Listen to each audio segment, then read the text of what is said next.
So here's the beginning of my apple cider vinegar.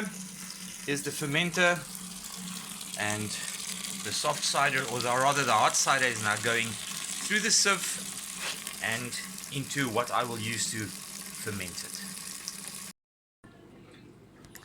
Right, and so here we see the apple cider vinegar in the bin that I'm using to ferment it. I just have an air line from a line from a normal aquarium, tiny little aquarium pump here, and it goes in here. I've got a funnel in there because that just reduces the space that I need to work with to keep the gnats and everything out, because by tomorrow this would have been discovered by gnats, and there'd be like gnats hanging all over here trying to get into this delicious ambrosia that they are smelling. So I used a cloth over there just to filter them, to keep them out, and then I just put this old cup on top just for weight, just so that the cloth doesn't wash out. But that's it. In another 2 weeks this should be perfectly good ACV. Right, so this is the apple cider vinegar that you see here that's busy fermenting. This is ready to be bottled. And I found a way to keep the gnats out of this. When I'm talking about gnats, I'm talking about these little buggers you see here. Those little fuckers. Those ones. You see everywhere here. They are annoying as hell and they get into anything. But what I did here was I took this funnel that you see here, put it in because it seals around the edge here, right?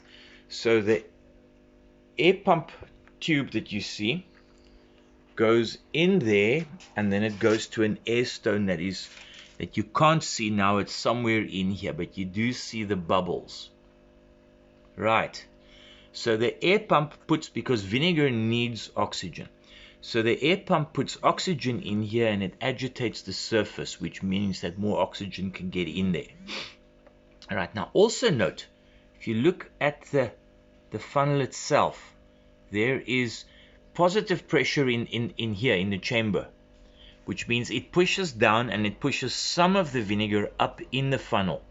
That's why you have that, why you have the vinegar in there that you can see is higher than the level of the liquid itself. And over there you'll see that dark mass. Those are all serviettes. Those are paper towels and serviettes that I put in there. I took the pipe. When I put the pipe in, we just get these guys. These are weights. When I put them in here, I just shove those paper towels in there, and now they can't get past that. I dampened the top one. So this is just to make sure these lids that I put in here are just to make sure that there's sufficient weight to keep this, to keep a seal here, so we don't get the gnats going in here.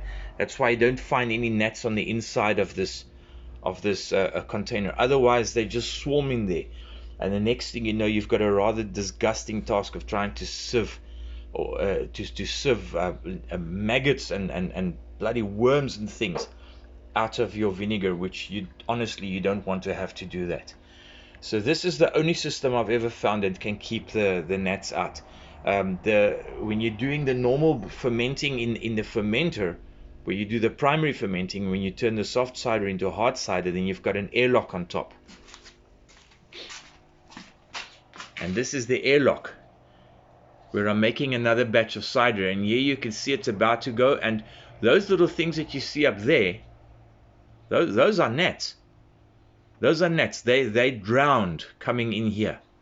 That's why you have some of them on the inside. And last night we decided we wanted to try a glass of the cider, even though it's not ready yet. And when we open the tap, then you get air flowing back in that direction, which is why they washed up there. But you need to have an airlock in to keep it out of the first fermentation, out of the fermentation bin that we have here. Right, and but when you're going to do the secondary fermentation, This works very, very well. Works very well. And I would highly recommend you guys try the same thing. Thanks for watching. And if you enjoyed this, remember to like and subscribe. Bye.